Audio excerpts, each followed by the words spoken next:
Hello, my name is Sylvester Henderson. I am the CEO of Professor for Life Incorporated. On this podcast, I interview well known national and internationally noted academics and professionals. And this afternoon, I have the opportunity of interviewing Mr. Derrick D'MAR Martin, the legendary drummer for Little Richard. Welcome, Mr. Derrick D'MAR Martin. Thank you. Thank you so much, man. Thanks for having me. Yes. Mr. Martin, tell us where you were born, where did you attend school, and all those wonderful things. Of course. Well, as you said, my name is Derrick D'MAR Martin. I was born in Jackson, Mississippi. I attended high school there. Well, all my school there. I went to Jackson State University. Marched in the sonic boom of the South. Coincidentally, I was a music major with percussion and jazz emphasis up until my junior year when I got the amazing opportunity to go audition for Little Richard. And I spent the next 17 years after that playing with Richard. And I, of course, before that played on the chitlin circuit and, I learned, cut my teeth being taught by some of the greats from, Malaco Records, guys like Larry Addison, Harrison Calloway, just the legendary cats in Mississippi. Wow. Okay. And what were your experiences like while attending Jackson State University, you said? Was it Jackson Yes, sir. State University? What were your experiences like there as a music major, Yes. as a young man? Man, it was the most valuable experience I've ever had in my life. I did not quite know it at the time. When I got there, I was, the whole department was centered around the marching band. That's right. So much so when I went to school, I had two full scholarships. I had a music scholarship and an academic scholarship. And as a music major, when I got there, I was focused on it's like, hey, I want to learn music, dig into my jazz and my melodics. So that first semester, I wasn't really with the hazing and all that. So I ended up quitting the marching band my first year. And they were like, oh, well, how you going to go to school? And I was like, well, I got an academic scholarship too. So I just leaned on my academic scholarship. But I went on, because normally in your freshman year, you don't go on recital until the second semester. But I was focused and I went on recital my freshman year playing Flight of the Bumblebee. I was, head down. I had a like 3.8 GPA after that first year. And I got called into the director's office, Dr. James, and my advisor at the time, Mr. Edward Duplessis. And they were like, look, you're doing great, but in this department, if you don't march in the band, you don't mean anything. Like if you really want any level of respect from the academics, I was like, yeah, but I'm on recital, I'm doing great. So I ended up marching in the band my second year. And, I was in the jazz program under Dr. Russell Thomas Jr. We had Mr. Paul Adams. The director of the band at the time was Mr. Dow Taylor. And like I said, Edward Duplessis was my percussion instructor. But man, I learned so much just about music, about responsibility, about how to be a professional, commitment to excellence, ethics, dedication. I mean, just it was priceless. The education was just priceless. Wow. Well, you can tell that you had a start, and I was told that many of your earlier musical journeys began with pots and pans as a kid, as a little bitty kid. I don't know if that's true or not, but they said that as a little bitty kid, you would play beats and rhythms on pots and pans. And if that's true, how did that playful start help shape your rhythmic instincts? Well, it's interesting when people often ask me like, well, when did you choose drums? How did you choose? And I always say, I think drums chose me because from out of the womb, I just had a fascination with rhythm and just music in period. And I used to play on my mom's pots and pans with wooden spoons, and I would beat on the couch. And she ended up buying me a paper drum set when I was maybe 6, 7 years old, because she was like, well, I got to get him something else to beat on before I have to beat on him for tearing up my furniture. But I got this paper drum set, and I mean, I went through those paper heads pretty fast. And not long after that, I actually got a real drum set with, real like synthetic heads, and I just banged around, just filling my way until I got to seventh grade. And in junior high and middle school, I joined the school band, and we got an orchestra, and that was the beginning of my formal education as a percussionist. Wow, that's wonderful. Sounds like, man, you had a real supportive family in terms of the arts and performing arts, and that's wonderful. That's something that many kids, especially being a California kid, that's many of the things the schools in California now don't really sometimes promote the arts as much as they should. But art and entertainment is such a viable way for African Americans to improve their life. You know what? I read some information about you, and it said you cited Prince and Stevie Wonder and the Funkadelics. They kind of started back in the 1968, I think it was, as early influences. How did their music impact your style and stage presence and showmanship? Well, first of all, like Prince was my North Star. And my mom used to have like, an expensive vinyl collection, and she had like all the Prince records, that first one in particular, For You, and the record Prince. And I was in controversy, all those records, and I was too young to really know what he was talking about, but it was just something about his vibration or whatever that I just dug it. And I also, at the same time, I fell in love with the Harlem and Funkadelic album covers. I would look at these album covers, and it was like Sir Nose and, Dr. Funkenstein, and it was like all of this beautiful artwork. I had no idea what it was, but it just spoke to me. And when I listened to the music, it was just, it just captured me. And of course, Stevie Wonder was just the melodies and his songwriting. I mean, I can't ever remember a time in my life that Stevie Wonder was not a part of it. Wow. And it was, those things really influenced me. And when I started to perform, like I've always been, I guess, a bit hyperactive and like to have fun, and I would study. I mean, I still study performance, but I studied, Prince's performance, and I would watch, how he engaged the audience, and I loved, George Clinton and Funkadelics, their freedom and their ability to just take any space and turn it into something of their own. And so when I started to perform, that was just the kind of excitement and the way I attacked or embraced the stage, I should say.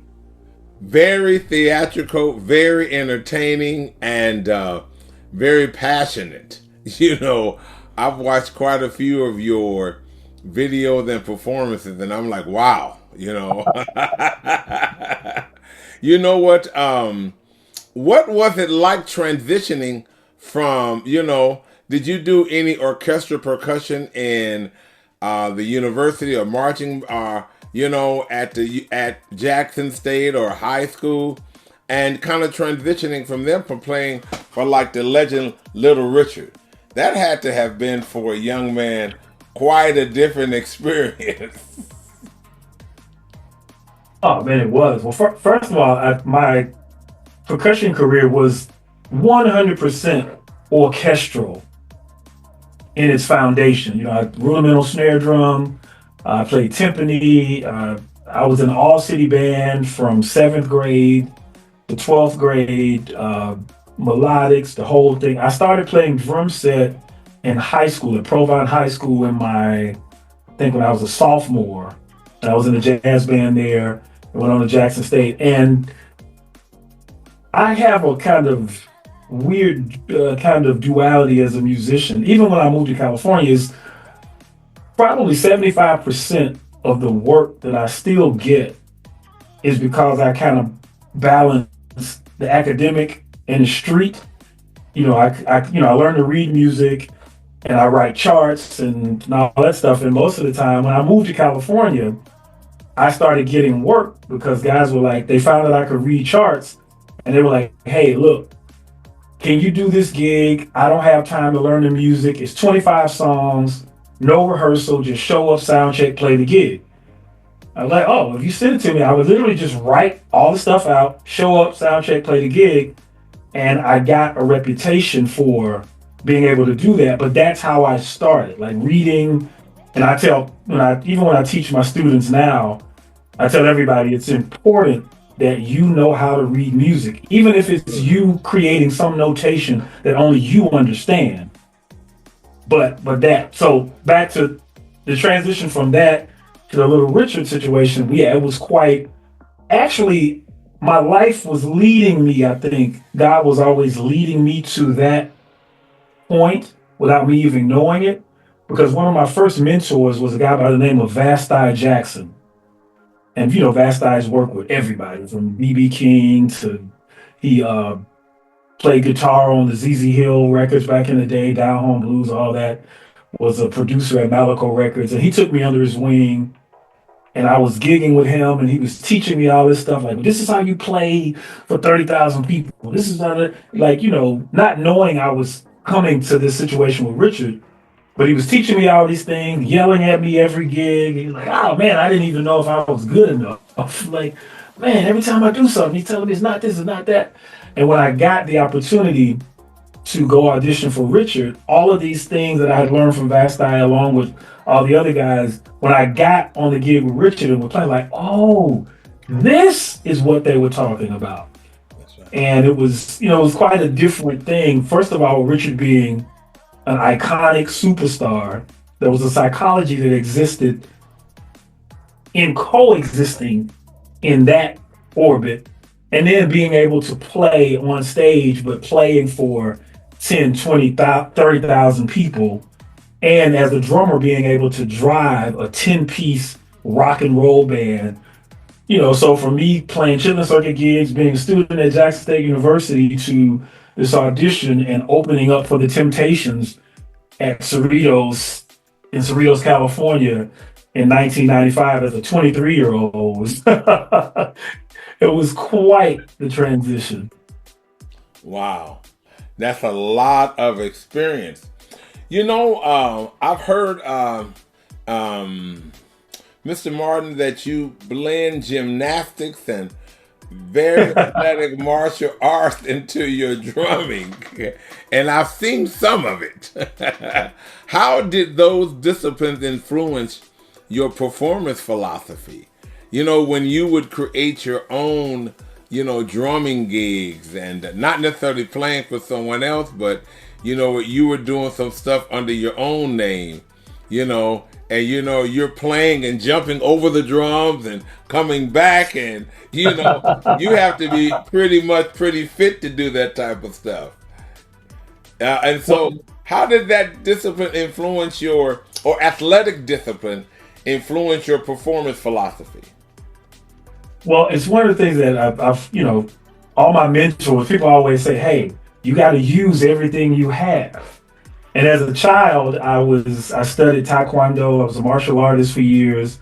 I was a gymnast for about 6 years. And as a gymnast, I took ballet and creative dance, Oh and wow. I did all these things. I played tennis as well. So when I started playing drums, they had all of this athleticism, and the whole jumping over the drum thing happened really by accident. We were playing a frat party at a college, at Middlesex College in Jackson, Mississippi. And it was like these white frat dudes getting all drunk. And the band I was in at the time was called Infinity. And we would do like the whole Parliament Funkadelic thing. We playing Hendrix. And I'm playing, and it was a part of the show that I would go walk from the drum set to the mic in the front. But this particular night, I was trapped. The way the stage was set up, the amps had me blocked in, and I couldn't walk around. And I was probably 115, 120 pounds soaking wet. I take my shirt off with my bird chest, and I'm looking, so I couldn't get out. So I was like, oh. So I just stood up on the stool and jumped over the drum set, and the room went crazy.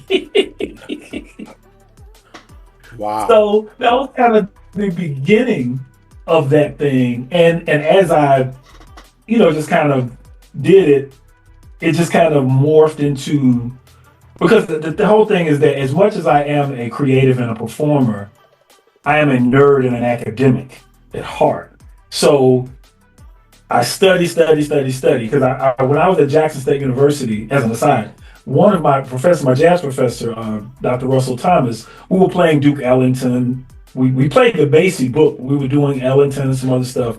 And he asked me, he was like, well, what do you know about Duke?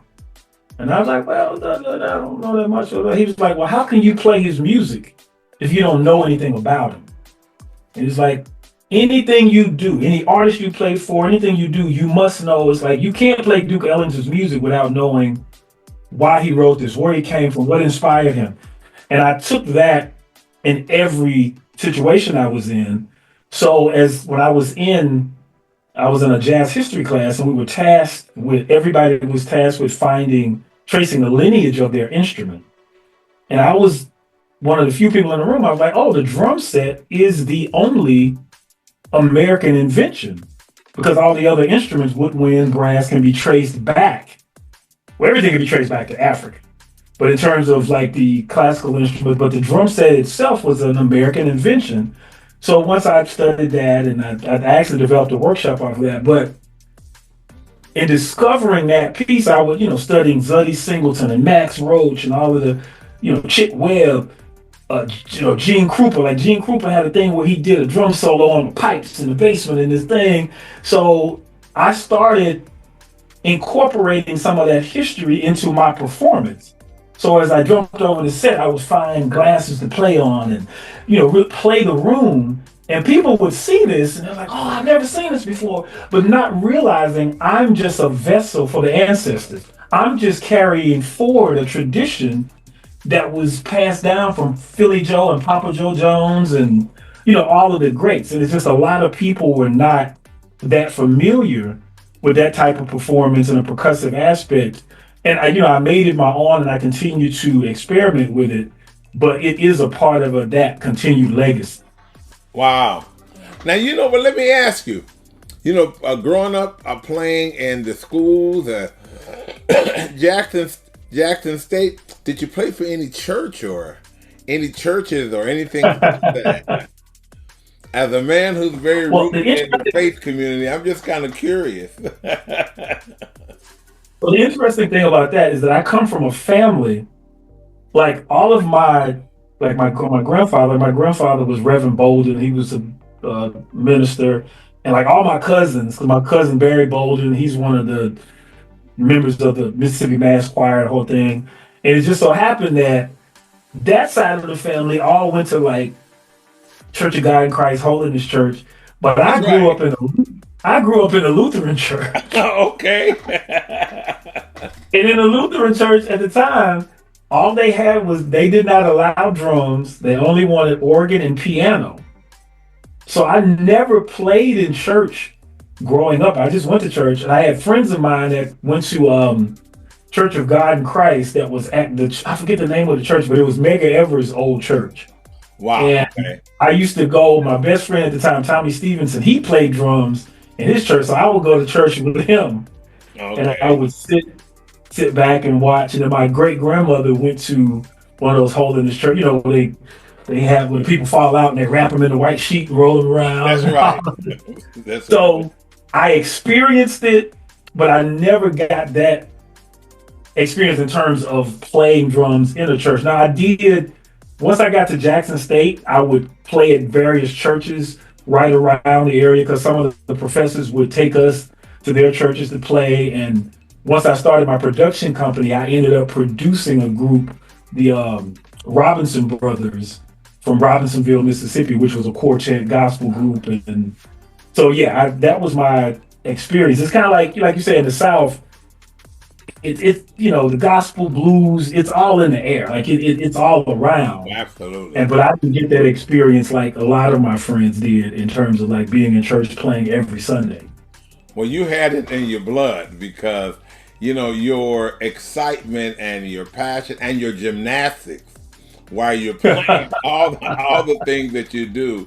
They kind of remind me. I grew up in a holiness church, you know, and so I Oh yeah. started playing in the church, and so that's what I know. So I'm not gonna get on that too much, but that's kind of interesting because you seem that you had a pretty formal um, religious experience being Lutheran, but in the South, where there were a lot of gospel blues groups and quartet groups that were very demonstrative.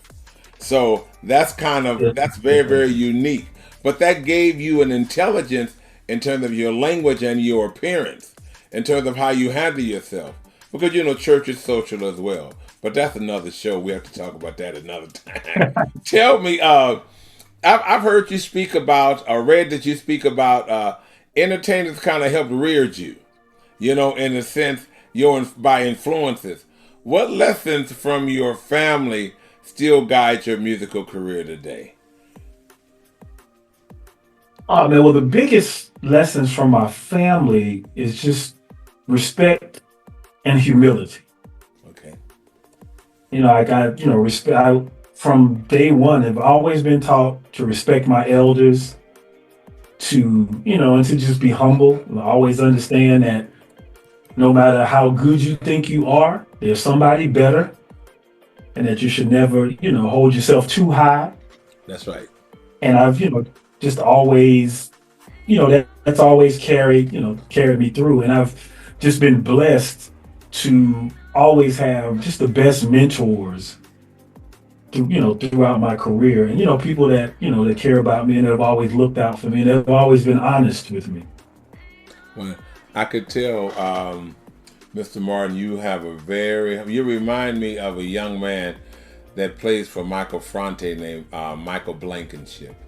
Michael Blankenship is like a son to me. He's a keyboardist, but he's Oh, I just know Mike in the band. yeah. He's right in the band. Yeah. Yeah, he's like my son, and Oh and wow. so we're super super close, and he is just very respectful. One of the things that I hired him to play for me at a church.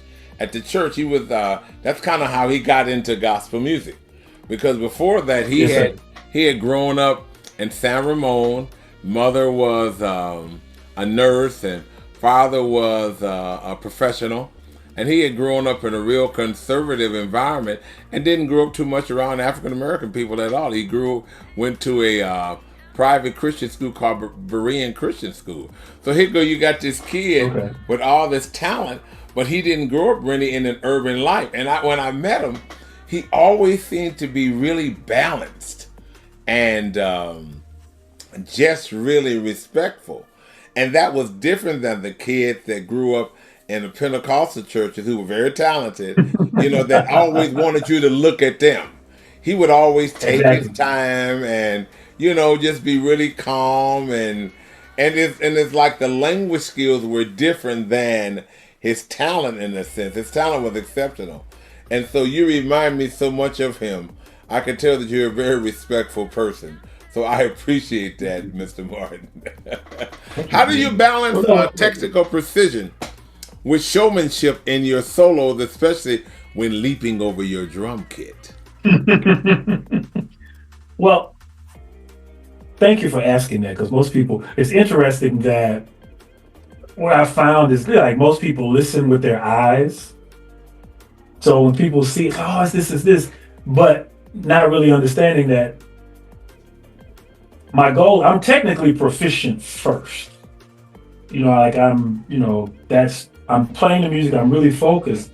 And then the other piece, that all of that stuff is just like, let me find this way and do whatever. And a lot of it, honestly, is like, it's not really preconceived. It's like, not to get too deep, but music is my ministry in a way that when I play, and like we just got back from an East Coast tour, and we were there in New York. This lady comes up and she was like, I just want to want to let you know that you brought me so much joy tonight with everything going on in the world. And today I had a bad day. But when I watched you play and you looked like you were having such a good time that it just made me feel good. And for me, it's like, you know what? That's what it's all about because I'm not pretending. Like I really enjoy playing. And even when we're playing and I'm doing and I was in marching band. So like again, you use everything you have. So all of the stick tricks and twirls and stuff I learned, I'm like, oh, I can do this right here. And it's really like a kid in a candy store in the sandbox. Like, oh, let me do this right here. But it's never a situation where I'm sacrificing technique or fundamental, you know, the job to just be flashy or whatever. It's like, no, because I'm always going to play the music. But it's just, the other piece is just ways that because I also understand that it's twofold. It's show business. And I can play, but I also understand, people want to be engaged. They want to leave having had a good time. And whenever I take the stage, I'm taking it ferociously to have the best time in that moment that I can ever have. Wow. Because I'm not promised to be able to do it again. That's right. I mean, you know what? I tried to jump over the piano, but I said, baby, I better not do that. I mean, as a 65-year-old man, I said, no, I better just walk around it. I can't do that. What advice would you give to a young drummer who feels torn between passion and practicality?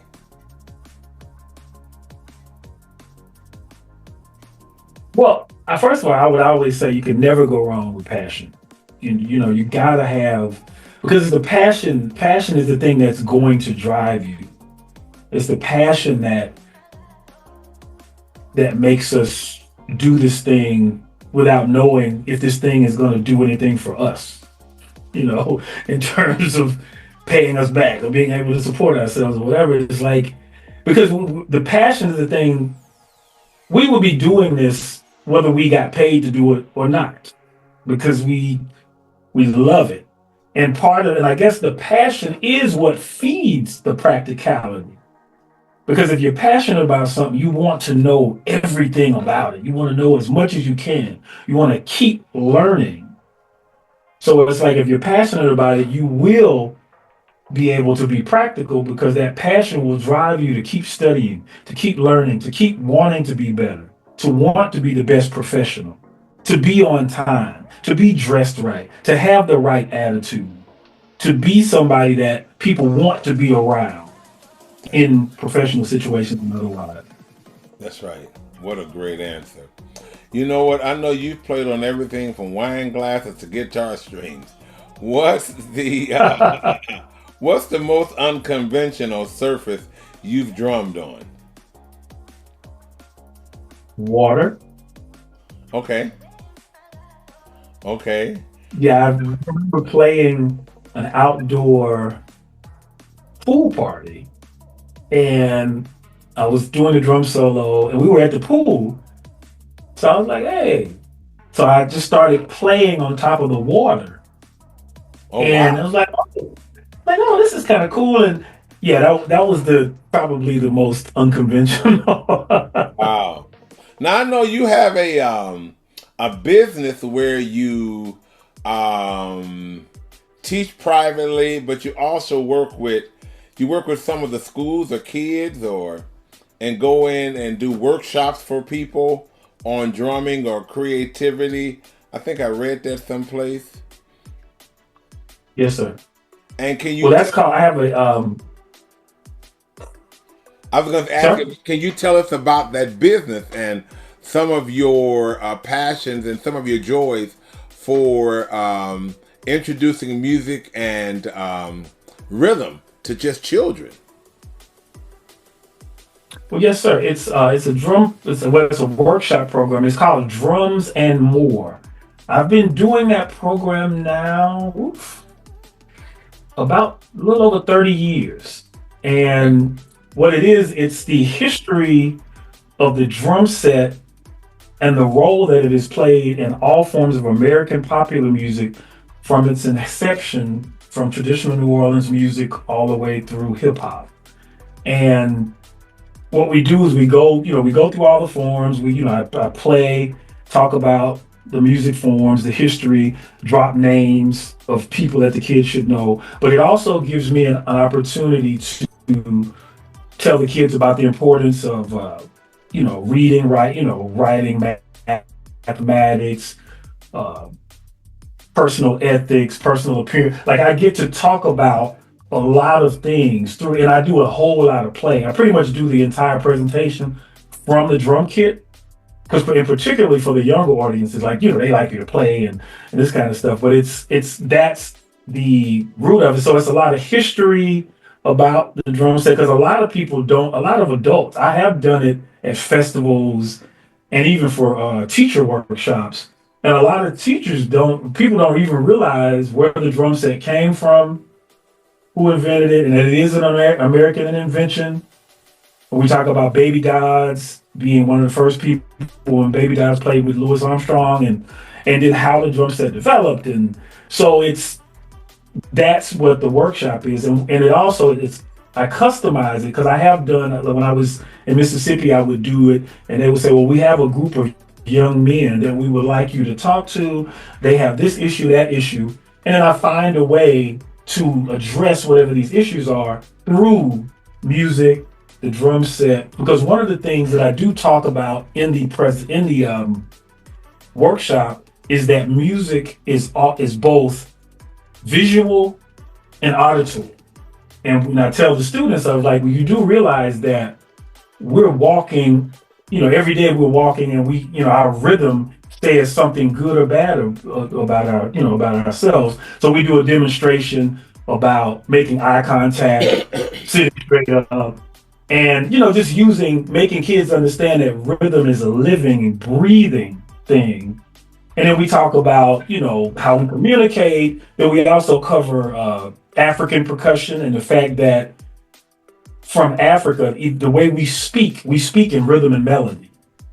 That's right. And we can communicate emotion and all kinds of things through rhythm and melody. So we break a lot of these concepts down through this workshop, and it's been going, but we book it pretty much around the world at this point.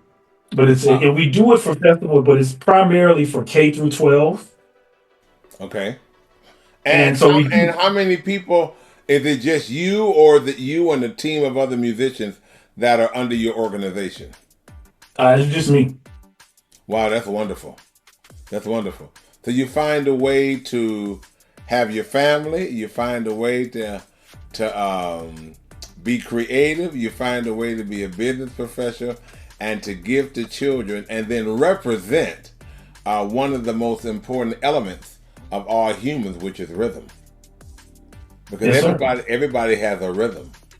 I such appreciate you allowing me the time, and I want to thank your dear friend, Mr. Kevin Powell, for recommending you for me to speak with you. I want to ask you one other question, and then ask you if you have any other things you would like to leave for our digital world. Looking ahead, what legacy do you hope to leave in the world of rhythm and performance? Oh wow, that's nobody's ever asked me that. Rhythm performance. Well, I guess I can sum it up in one word: joy. Oh, that's wonderful. Because that's really the legacy. Because when people watch, it's a lot of stuff, and everybody takes something away from. Oh, he played this, da, da, da. But if it makes you feel good, if it makes you smile, and that's what I want people to remember. You know what? That guy always made me. He made me smile. He made me feel good. Whether it was me playing live, or you listening to a record I played on, or your children attending a workshop, and my main legacy will be my children. And I want my children to go forth in the world, and I want them to bring joy and add to humanity. So I would say joy. Wow. Well, on behalf of my organization, Professor for Life Incorporated, you truly have shared joy with me this afternoon. Well, thank you. I sure appreciate your pleasant and wonderful personality and your joyous answers to these questions. We look forward to engaging with you in the future, and thank you once again, Mr. Derrick D'MAR Martin, for taking your time out of your schedule to allow me to talk with you. God bless you, and Godspeed in your life always. Thank you. Thank you, man. Same to you. All right. God bless you. Bye-bye now. Bye-bye, man. D'MAR Music. Derrick D'MAR Martin, three-time Blues Music Award nominee for Drummer of the Year and an accomplished performer on stage and in studio, is here to share his lifetime of experience through an exciting, entertaining, and informative presentation customized for the needs of your event's venue and audience.